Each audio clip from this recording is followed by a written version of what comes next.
Oi pessoal, sou o Carlos Xavier e estou com vocês agora para a gente estudar juntos ética aplicada. O que é que a gente vai estudar em ética aplicada? A gente vai entender o que é ética, o que é moral, o que são valores, o que são virtudes. Vamos entender também o que é a ética profissional e a ética organizacional e como isso tudo decorre dentro do código de ética. Tá bom? São assuntos relativamente fáceis, cuja cobrança em provas são relativamente simples. Então vamos direto para o assunto aqui, vamos ser bem objetivos. Vamos lá. As reflexões sobre ética começaram a ser feitas alguns séculos antes do nascimento de Cristo, ou seja, ética é um assunto muito antigo, buscando-se discernir o bem do mal, a justiça da injustiça, a beleza da feiura, o prazer do desprazer. Ela surge como um ramo da filosofia e até hoje, tá pessoal? A ética é um ramo da filosofia que faz o quê? Que busca distinguir o bem do mal com base em uma reflexão que leve a princípios supostamente universais para a conduta humana. Essa frase tem algumas coisas, né? Ela é um ramo da filosofia, isso aqui é fundamental que você entenda. Esse ramo da filosofia é baseado em quê, pessoal? Em pensamento, em reflexão. E como consequência disso, haverá princípios sobre como se comportar em sociedade da forma correta, da forma boa, princípios que levam a uma reflexão sobre o que é bom, o que é justo, o que é bonito, tá certo? E esses princípios, pelo menos em tese, seriam universais. Por que em tese? É importante que você saiba isso desde já.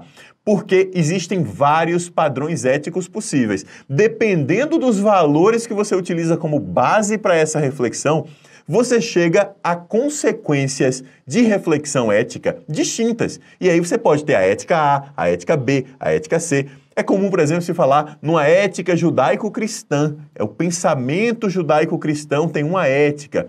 Você pode ter um pensamento ou uma ética muçulmana. Isso existe também, uma ética de uma religião muçulmana. Diferentes religiões, diferentes regiões, diferentes formas de se pensar, elas decorrem de éticas distintas, tá bom? Então, apesar de haver diferentes padrões éticos, todos eles se propõem como uma forma universal de pensamento, tá certo? Espero que tenha ficado claro. Vamos em frente. Para entender a ética nos dias de hoje, vamos ver uma definição de dicionário. Olha só. Parte da filosofia que estuda os valores morais e princípios ideais de conduta humana. Olha como o dicionário Michaelis misturou ética e moral. Ética é uma parte da filosofia, é um ramo da filosofia. Filosofia é o que mesmo, pessoal? A ciência do pensamento, da reflexão. E a ética faz o quê? Ela estuda o quê? Os valores. Ela estuda os valores, que são os princípios básicos da conduta humana.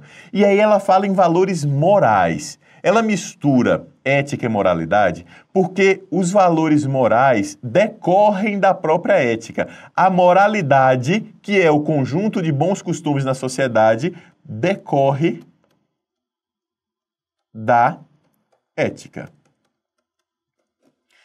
Vamos em frente. A ética é a ciência normativa, ou seja, ela cria normas, regras, padrões, servindo de base para uma prática filosófica, para uma filosofia prática.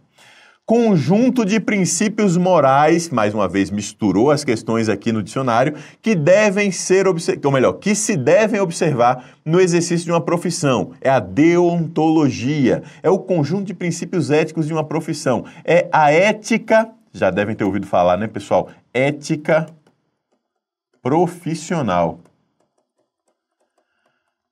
Ética profissional médica, por exemplo, é um conjunto de padrões éticos que os médicos devem seguir nas suas atuações no dia a dia de trabalho. Ética profissional, sei lá, do advogado. Você vai ter um conjunto de padrões éticos que devem ser seguidos pelos profissionais, advogados, e por aí vai, tá bom? Voltando para o quadro. Ética social. Parte prática da filosofia social, que indica normas que devem ajustar-se às relações entre os diversos membros da sociedade. Enfim, mesma linha do que a gente estava falando até agora.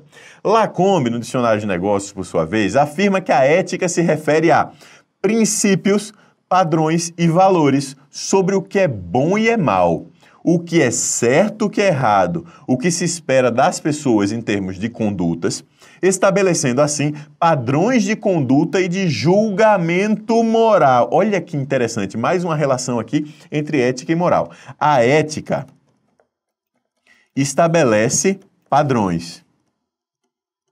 Esses padrões são a base para julgamento moral. O que é moral? Eu até comentei com vocês antecipando. Moral é o conjunto de bons costumes aceitos por uma sociedade. Então, a ética, ela estabelece padrões de comportamento aceitos de forma racional, e esses padrões aceitos de forma racional permitem o julgamento moral de que algo é aceito ou deve ser aceito ou não em uma sociedade. O que é diferente de dizer se vai ter ou não moralidade, porque a moralidade está ligada ao fato de algo de fato ser praticado e aceito, independentemente da reflexão. Então, a ética é a reflexão sobre valores, princípios de convivência e sobre o que serve de base para o julgamento moral. É a reflexão. A moralidade é o conjunto de bons costumes que são aceitos pela sociedade. Como assim, Carlos? Conjunto de bons costumes? Deixa eu reformular. Conjuntos de costumes, práticas do dia a dia, que são aceitas como positivas.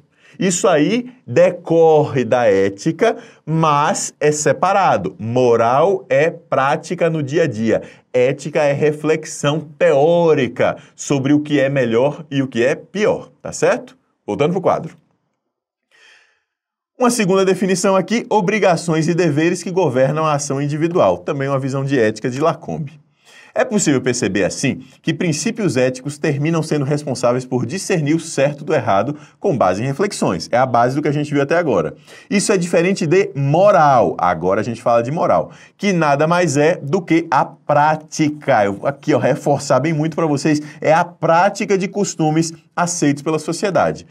Vejamos duas definições sobre moral. Segundo o dicionário Michaelis, a moral é relativa à moralidade, aos bons costumes.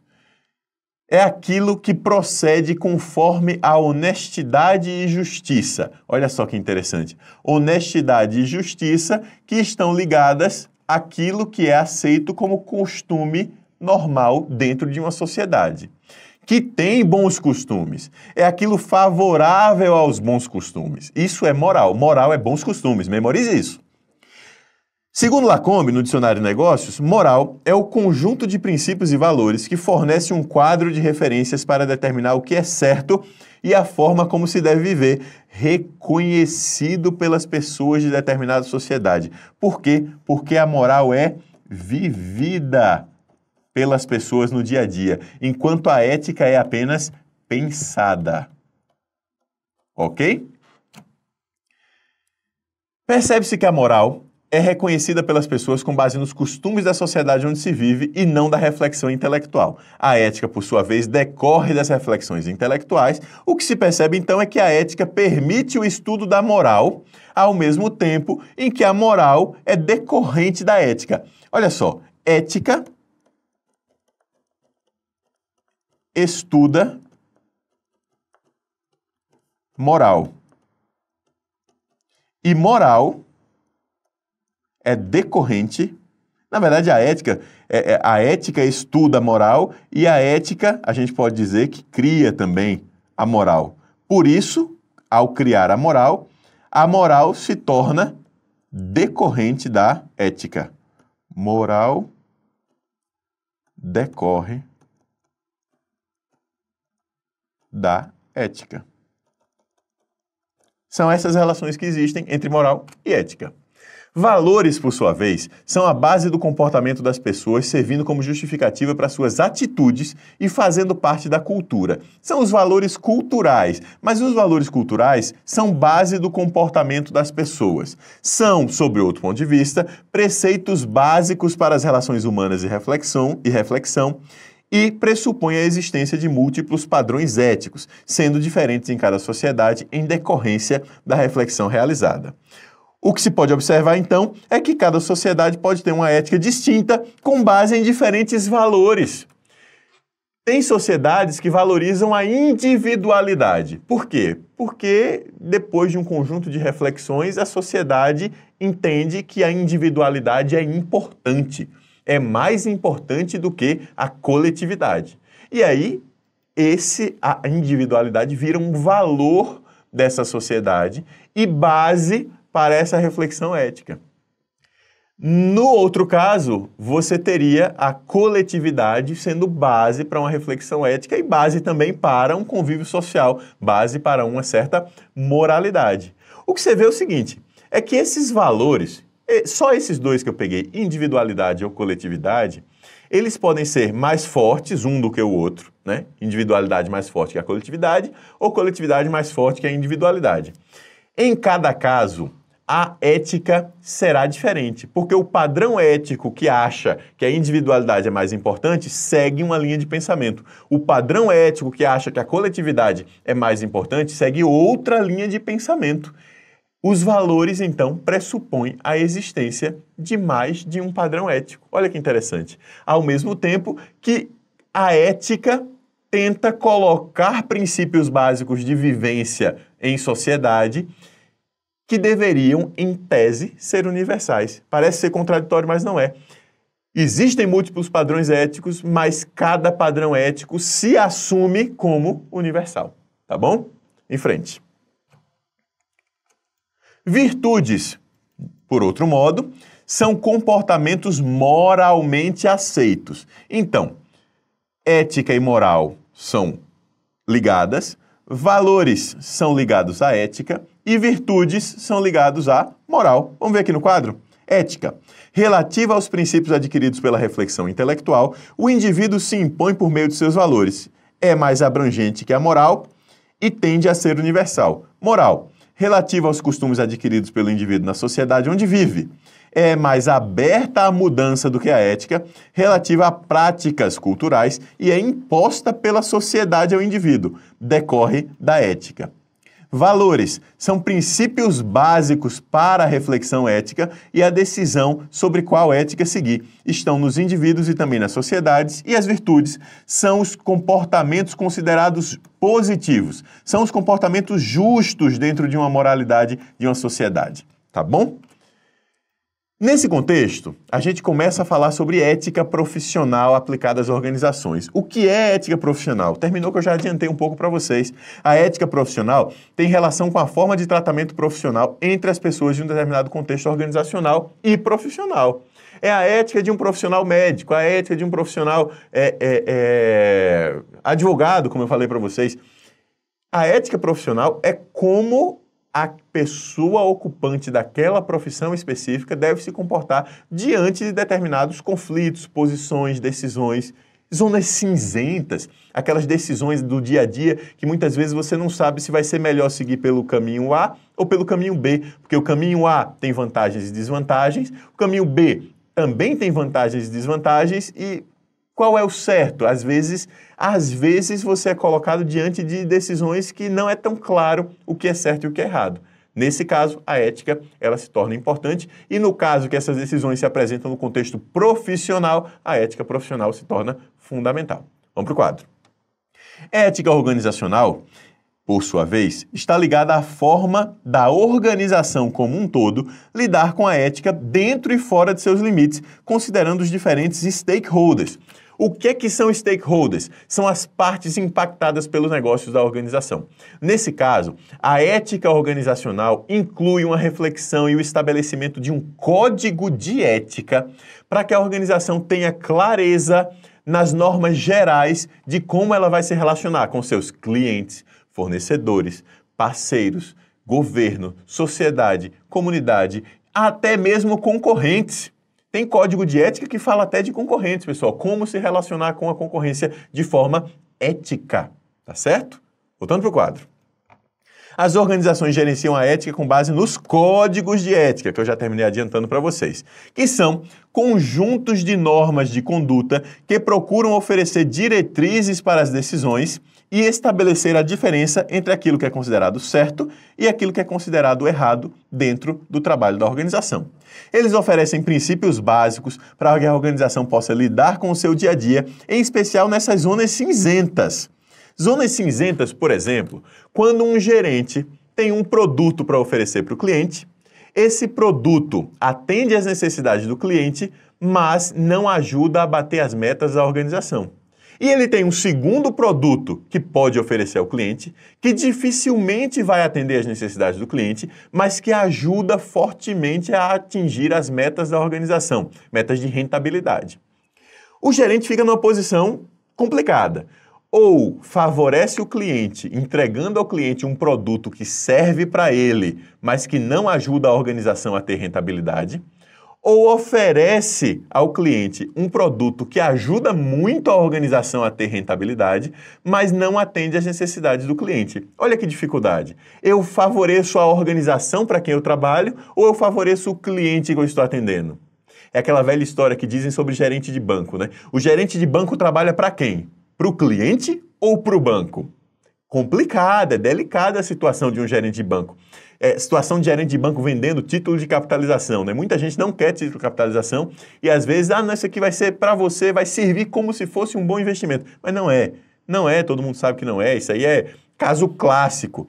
Mas olha o dilema. O gerente sabe que tem uma meta para bater porque é um produto altamente rentável para a organização, mas sabe que não é um produto de interesse do cliente, porque ele não gera benefícios reais, tangíveis para a maior parte dos clientes. Tem um ou outro cliente que aquele produto, título de capitalização, serve, mas para a maior parte não serve. Como agir? Baseado no código de ética.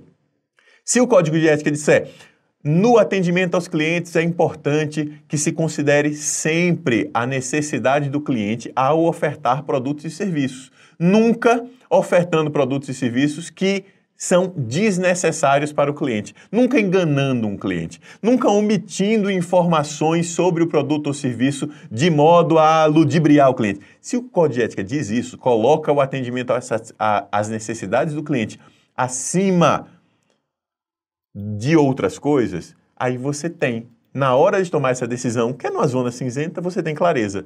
Eu tenho que atender o cliente. Se a organização não vai bater a meta, se o banco pode fechar, se a organização pode dar errado e fechar essa agência, ou eu perder o emprego.